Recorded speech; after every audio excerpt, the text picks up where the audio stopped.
So think of yourself being on a safari. And then what do you see?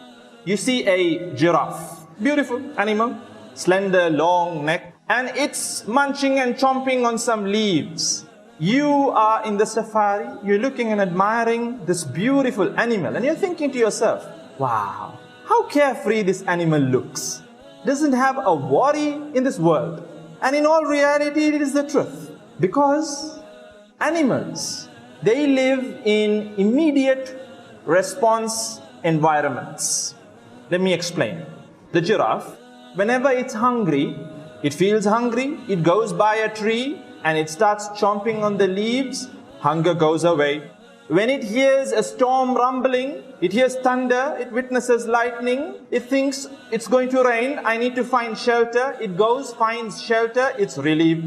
When it spots a predator, an animal that's looking to hunt it immediately, the flight or fight signals, fire in its brain, it runs for safety, and once it's safe, alhamdulillah. So immediate response environments. But we human beings, we live in delayed response environments. Today you're studying, you're not going to see the results immediately. You need to get your degree and you still don't know once you get your degree as to whether you would get a job. And even if you get a job, you don't know as to whether you'll be happy doing that particular job. And you don't know as to whether you'll be paid well.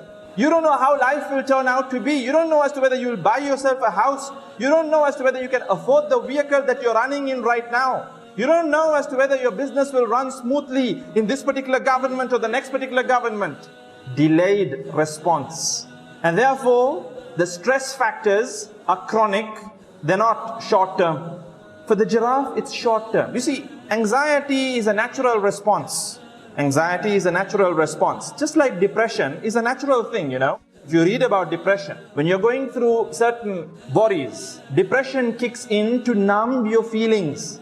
And it's supposed to be short term. The minute it becomes long term, then that's when it becomes chronic depression. When you start feeling like you can't feel anything. You don't feel happiness, you don't feel sadness, you're like a zombie. Then it becomes problematic. Likewise, anxiety, look at the example of a deer. The deer in the jungle. It sees a lion, anxiety kicks in, and you see the deer bolting and running away. It's startled and it runs away. You might have seen it in BBC documentaries and whatnot. But once the deer moves out of the radius, the perimeter, where the lion is going to attack, what do you notice the deer doing after that? Do you see the deer all stressed up and sitting in a corner, heart beating away, dub, dub, dub, dub, dub. Lion is going to eat me, lion is going to eat me, lion is going to eat me. No. The deer goes to a corner and starts to graze like normal, and it goes on with its life.